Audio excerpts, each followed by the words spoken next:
Hey guys, welcome back to Dummy Tech Talks. Today, if you own a RV and have them exhaust fans. Yeah, exhaust vent fan, like in the bathroom, which is where I am right now. Yeah, we are just replacing the fan blade, and this is a simple video on how that is done. We're also going to go ahead and replace the switch because the one that's up there, it works, but it doesn't work well. Might as well, if we got it all open, might as well replace it, right? Yep. So we're just going to go ahead and knock that out. I do have, let me show this off real quick, a new fan blade. Woohoo! And it's in a package. This is way bigger than it needs to be, but why not? It was like $6 for a pack of 5. I'll put these links in the description so you'll have them. And it's got a little rubber thing that goes over the top. Yeah. Sorry for the rumbling thunder, guys. We'll knock it out real quick.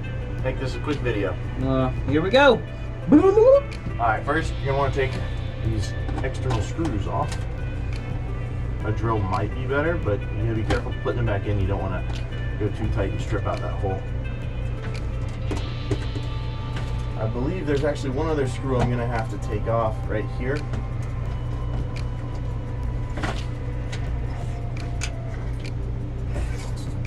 Oh, look at that. Alright. Yeah, I'll take this off too. There is a Phillips head screw in this as well. Need a bigger bit.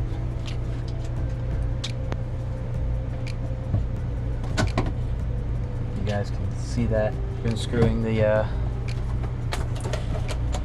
handle. That part that stuck was the old switch that I'll be removing. And this also gives you an opportunity to clean it. Pretty sure this just kind of comes off. Just pry it apart. Yay! There we go. It's a very warped and broken fan. Alright. Now that we're at this point, I'm going to go ahead and pull this switch down. We're going to replace that first because as you might have seen when that came through, has come through from the top side. Now this little push button switch, it does work. Oh, yeah. But it doesn't work well. You have to push it and pull it out. As you just seen. Yeah. Well, that way you know the motor's good. We're not replacing that. And what kind of voltage is this? It is a 12 volt. Reason why we're not cutting the power. Yeah, we don't have to. We won't die. I'm going to do my best to not get a little shock, so. There are actual tools for this. Just they're locked in my tailgate. That's that. You'll see that video soon too. Yep. There we go. That didn't feel awesome. Oh man. At least you can say you put blood, sweat, and tears into this place now. Yeah.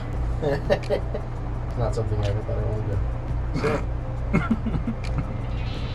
I did verify that the switch is in the off position. It also says it there, but I want to make sure I'm not gonna, hook it up and then it starts going. There we go. So I'm just making it to where this wire that is gonna contact the actual contact in here around the screw. I'm gonna have to screw it down. Alright, so that's probably not going to go anywhere. It's not like it's going to be really moved anyway. It's going to be stuck up here the whole time. Go ahead and attach this one. And since it's not hooked up to the negative, there's no chance of getting shocked. Or I say the negative. I don't know which one's which. I just know there's no completed circuit yet. And since the switch is in the off position, when I hook it up to the motor, nothing should happen. Oh yeah. In theory.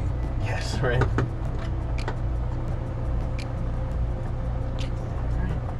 Alright, yeah, we're good. Just line that back on there. Alright, now we start putting everything back together. Alright, so just make sure you get your lines in the correct orientation. And this is a D-bore, so we're going to use that side. We just pop it on in there. And hopefully it just pops in. Kind of like that. Alright, so now we start the reassembly. I'm going to go ahead and put the switch through here first. Get everything attached. Once you get one of the nuts on, it gets really easy. So it just holds itself up. Otherwise, you're going to wish you had more hands. There we go.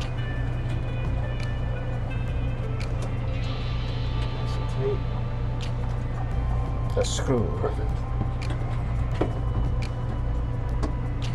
Alright, so that's up.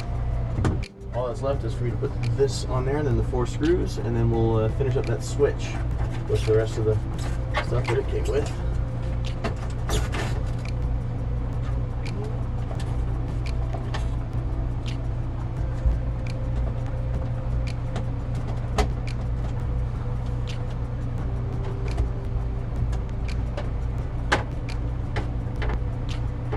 But once you get one up, the rest are a lot easier.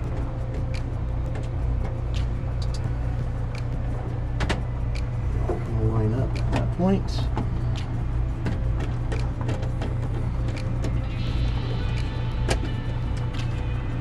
One more.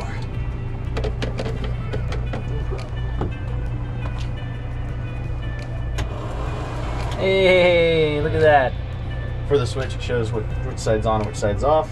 Makes it nice and easy so people don't guess. On, off, Yeah. off, on. Also, if the fan is running, it's probably on.